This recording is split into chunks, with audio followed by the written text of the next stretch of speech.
Arakan army থেকে অস্ত্র কিনছে পাহাড়ের ৩ সশস্ত্র সংগঠন। অভিযোগ, জেএসএস, ইউপিডিএফ ও কেএনএফ অস্ত্র চোরাচালানের নতুন করিডোর তৈরি করেছে। তাদের উদ্দেশ্য অস্থিরতা তৈরি, আধিপত্য ও সীমানা ভিত্তিক নিয়ন্ত্রণ বাড়ানো। চোরাচালান বন্ধে সেনাবাহিনী আত্মসমর্পণের অনুরোধ জানালেও গোষ্ঠীগুলোর দাবি নতুন শান্তি চুক্তি। বিষয়গুলো নিয়ে আতঙ্ক জনমনে। বান্দরবান থেকে ফিরে আহমেদ রেজার প্রতিবেদন, ছবি তুলেছেন তানভীর মিজান। ৪৫ বছর ধরে কোটি মানুষের আস্থায় পাইপের বস আরএফএল পাইপ। পাখির চোখে বান্দরবানের আলীকদমের মিয়ানমার সীমান্ত এলাকা।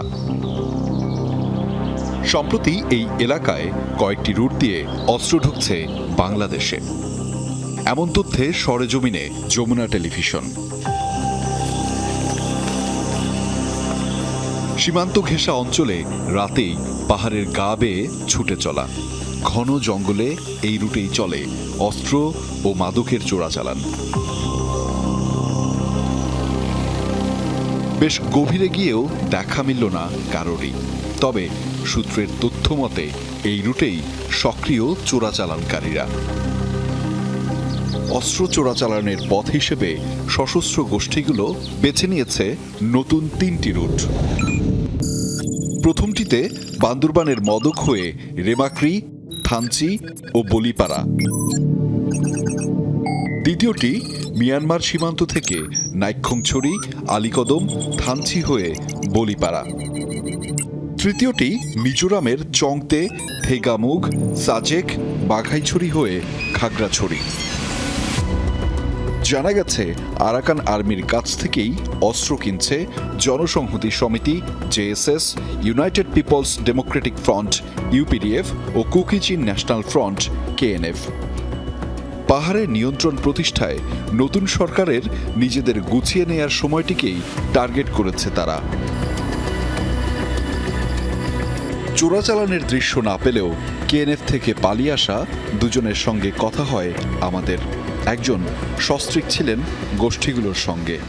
মানুষের মারা, তারপরে কিভাবে মানে দূরা কিভাবে লুকায় থাকবে, এরকম অনেক আছে।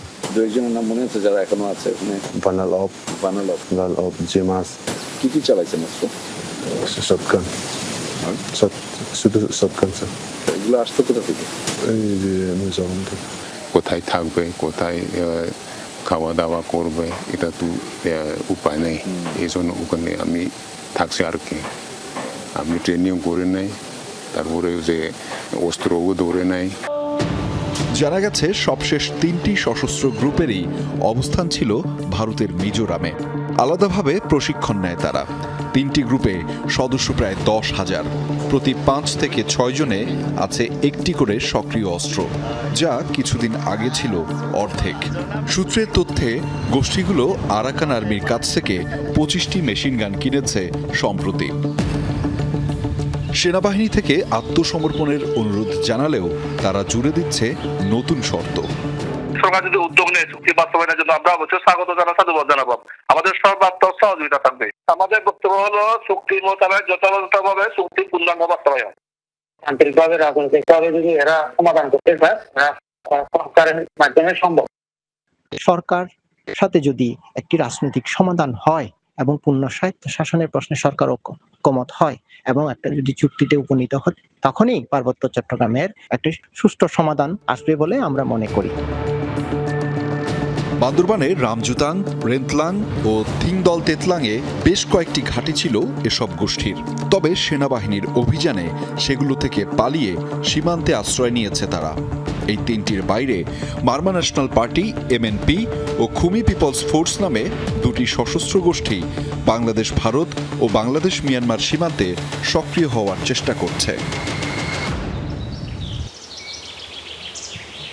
সবুজের এই বিশালতা দেখে নিশ্চয়ই আপনার মন প্রশান্তিতে ভরে গেছে, কিন্তু কখনো কি প্রশ্ন জেগেছে কেমন আছে আমাদের এই বিশাল পাহাড়গুলো?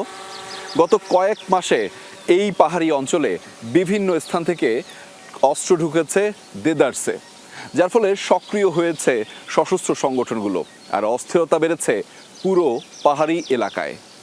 আহমেদ রেজা, যমুনা নিউজ, বান্দরবান।